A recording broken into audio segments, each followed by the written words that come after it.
many small medium sectors have been going through a major crisis that cannot which they cannot come through in near future, and many textile industries and fabric industries which came into a position where they had a lot of product with them and not knowing what to do.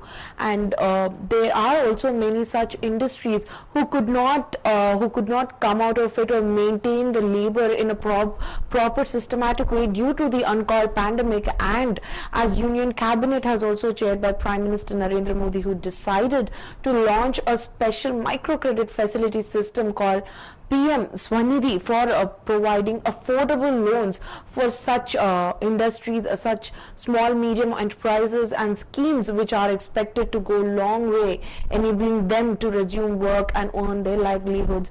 And regarding this, to give us more insight, we have Mr. Akash Ketan from Narayan Fabrics to give us more information regarding what exactly is happening in the textile industry right now. Hi Akash, thank you so much for joining with us. Yeah, I'm good, Akash. Firstly, here I would like to start. Firstly, can you hear me? Yeah, I can hear you. Yeah. So, can you give us a quick brief description as to what exactly Narayan Fabrics deals with, and how did COVID pandemic change the entire situation, the presence of COVID changed? So basically, we are based in Surat, Narayan Textile Private Limited. It's a manufacturing hub which manufactures fabrics, and it caters the women's segment, pan-India, and exports as well, with a 800 million turnover and more than 900 employees. Right. So at this pandemic situation, the factories in Surat are closed. And even the market is shut down. There are a lot of hustles and chaos happening in terms of odd and even. So it's like 3 days in a week. Half the companies are like opening their shops, and then 3 days it's like closed. That is the way it's happening in the market. And the factories are shut down at the moment. Even the weaving lobbies are shut down at the moment. There are very few companies which are running the factories, but that too in a half shift. It's like 12 hours in a day. So most of the companies are not able to even take out the break-even points. There are a lot of laborers who have left from Surat. In fact, the maximum chunk, 60% of the laborers have left. So this is the present situation right now at the moment in Surat. Akash, can you also give me what kind of support is government providing right now for the textile industry to come out of these crisis situation? As you have rightly mentioned that there are a lot of migration of labor as well, which is a very crucial situation for the factories that Narayan Fabrics is going through. What kind of support is government giving in terms of financially? So basically, they have come up with a scheme that on the February end, we get the 20% of their working capital and the term loans. That is the subsidy that they have, pumped into the MSME sector in textile industry. So that is quite a relief for us in terms of managing a little bit of working capital. We can pay off our suppliers because as far as our debtors is concerned, there are very few debtors who are paying on time, and there are a lot of debtors who are giving excuses that due to pandemic they're not able to pay our outstanding. So because of which we have a cash crunch in our company. So this subsidy which government has plowed in the liquid capital which they have given us in terms of the 20% of our term loan and the working capital by the end of February, that has given us quite a relief in terms of managing our company at the present situation. Well, Akash, can you give us a little more information regarding what are the kinds of precautionary methods that Narayan Fabrics is currently following in terms of sanitization, or in terms of social distancing, or in terms of the way the production is taken care of or handled with?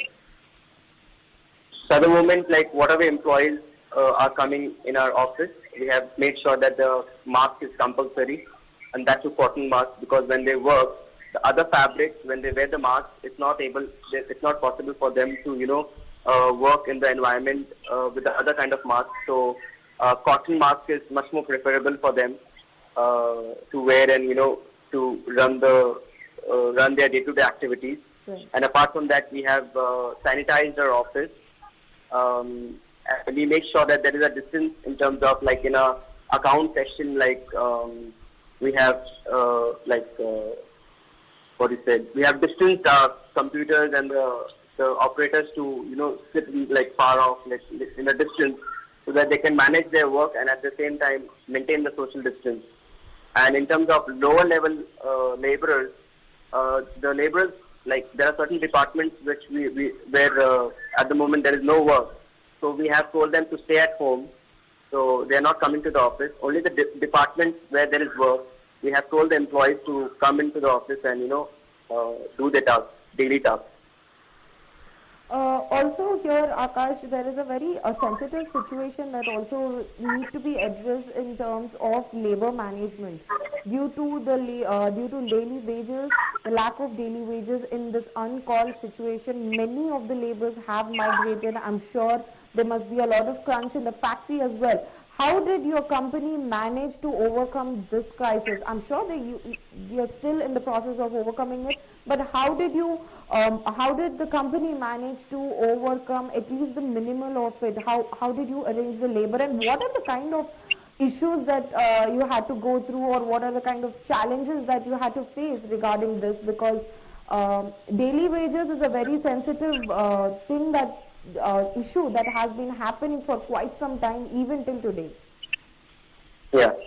So basically, like I said, there are a lot of laborers who left Surat, but few of the laborers who are here in Surat, we make sure that we have given them the kits so that they can have their basic needs fulfilled, their ration, their food necessities. We have made sure that they can they're not starving out of hunger.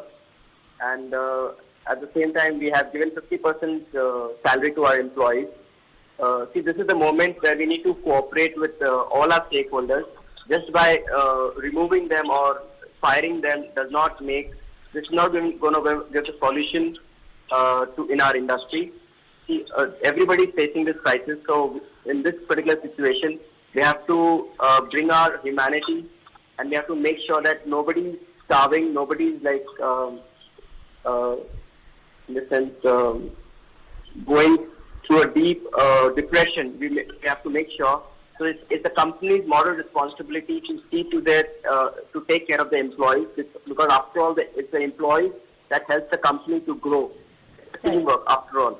So in this particular situation, if we don't help our employees, it's like it's a disguise. It's very sad. It's a lot of companies who are not doing it. So that is not our policy. We make sure that we keep our stakeholders and our employees happy.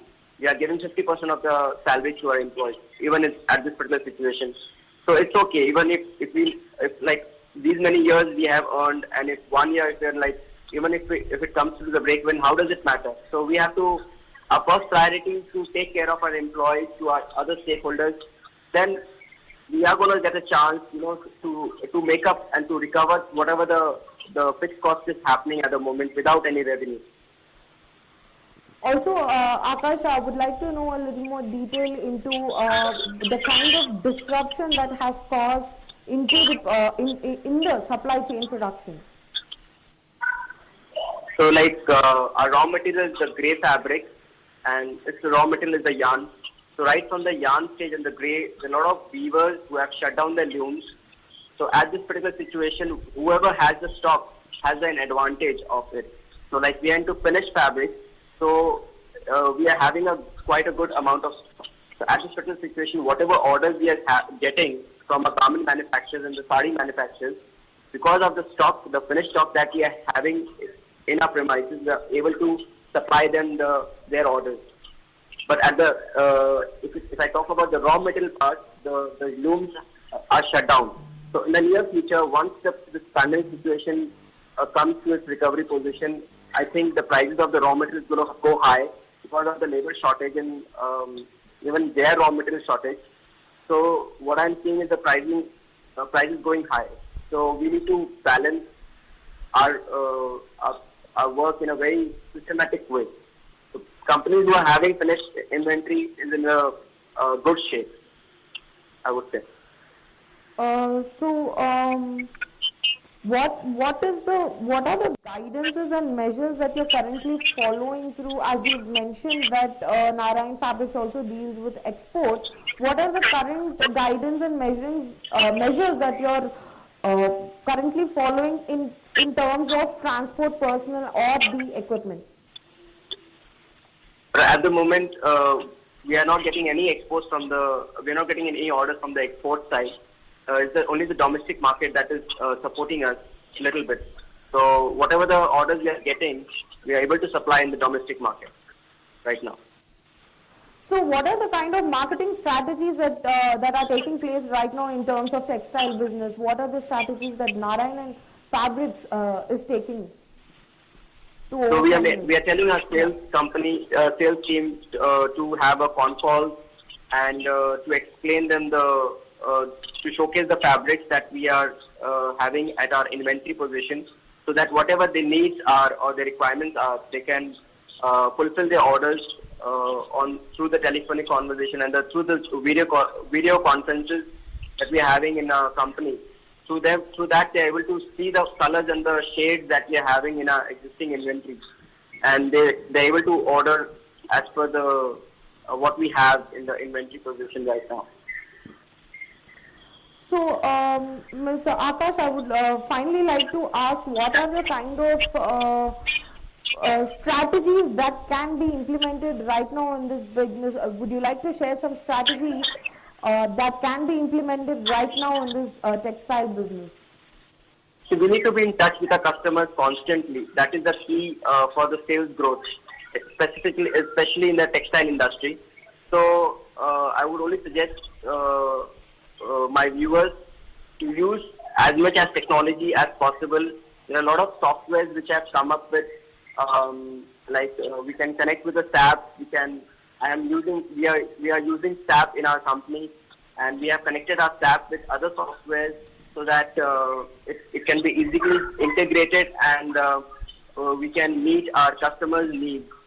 So on timely basis, we are doing con calls, and even within the sales team, there is a proper coordination so that there is no any communication gap.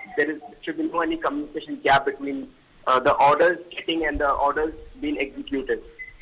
So I would suggest to use the technology, because this is the time now to use a lot of applications to meet their marketing needs and fulfill the customers' requirements. Also, Akash, my final question to you is, do you think that these online methods that everyone is using these days, how far do you think down the lane would these be advantages? Because right now there's no other option than going online. But how far can we rely on them? So this is the situation. This is not going to be there for a very long time. Yeah. So I'm predicting that after Diwali, once things come back to normal, then we can, send our sales team to the markets and showcase the way we used to showcase before. But till then, we can use the technology and fulfill their needs and fulfill their orders, basically.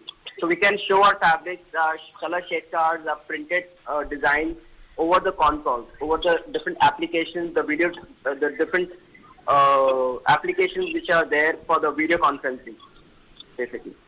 But as you've mentioned, there are many colors and fabrics that you would portray in the video call.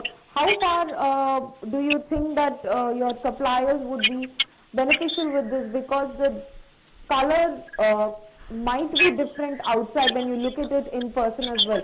What are the what are the options that you're providing there? Basically, our customers already have the shade cards of Narayan in their premises, their offices.